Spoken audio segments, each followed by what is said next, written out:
Hello Marco എന്ന ചിത്രത്തിൻ്റെ ഇന്ന് 17-ാം ദിവസത്തെ കേരള ബോക്സ് ഓഫീസ് കളക്ഷൻ റിപ്പോർട്ടാണ് എന്നൊരു വീഡിയോ ഭാഗത്ത്. വീഡിയോയിലേക്ക് മുൻപ് വീഡിയോ ലൈക്ക് ചെയ്യുക, ചാനൽ സബ്സ്ക്രൈബ് ചെയ്യുക. ഡിസംബർ മാസം OTT റിലീസ് ചെയ്ത ചിത്രങ്ങളും ജനുവരി മാസം അങ്ങോട്ട് OTT റിലീസ് ചെയ്യാൻ പോകുന്ന ചിത്രങ്ങളുടെ വീഡിയോ നമ്മുടെ ചാനൽ ഭാഗം പരിശോധിച്ചാൽ നിങ്ങൾക്ക് കാണാൻ വേണ്ടി സാധിക്കുന്നതായിരിക്കും. നേരെ ഇന്നത്തെ വീഡിയോയിലേക്ക് പോകാം. ഉണ്ണി മുകുന്ദൻ നായകനായി ജഗദീഷ്, കബീർ സിംഗ്, സിദ്ദീഖ് എന്നൊക്കെ പ്രധാന കഥാപാത്രങ്ങളായിട്ട് ഡിസംബർ 20-ാം തീയതി ക്രിസ്മസ് സ്പെഷ്യലായി തിയേറ്ററുകളിൽ എത്തിയ ചിത്രമായിരുന്നു മാർക്കോ.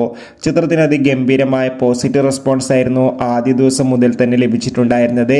അതേ അഭിപ്രായം തന്നെയാണ് ചിത്രത്തിന് ഇപ്പോൾ 17-ാം ദിവസം ലഭിച്ചുകൊണ്ടിരിക്കുന്നത്. മികച്ചൊരു ബുക്കിംഗ് തന്നെയാണ് മാർക്കോ എന്ന ചിത്രത്തിന് കേരളത്തിലും ഒപ്പം മറ്റ് സംസ്ഥാനങ്ങളിലും നടന്നുകൊണ്ടിരിക്കുന്നത്. ഇപ്പോൾ ചിത്രത്തിന് ഹിന്ദി വെർഷൻ്റെ കളക്ഷൻ റിപ്പോർട്ടും പുറത്തു വന്നിരിക്കുകയാണ്. ചിത്രത്തിന് ഹിന്ദിയിലും അതിഗംഭീരമായ ബുക്കിംഗ് ആയിരുന്നു നടന്നത്. ഇന്ന് ഞായറാഴ്ച ദിവസം മികച്ചൊരു ഹൗസ്ഫുൾ ഷോ തന്നെയായിരുന്നു നടന്നത്. അതുകൊണ്ട് തന്നെ 1 കോടിക്കടുത്ത് വരെ ഇന്നും കളക്ഷൻ നേടിയെടുക്കാൻ വേണ്ടി സാധിക്കുമെന്നാണ് ട്രാക്കിംഗ് റിപ്പോർട്ടുകൾ സൂചിപ്പിക്കുന്നത്.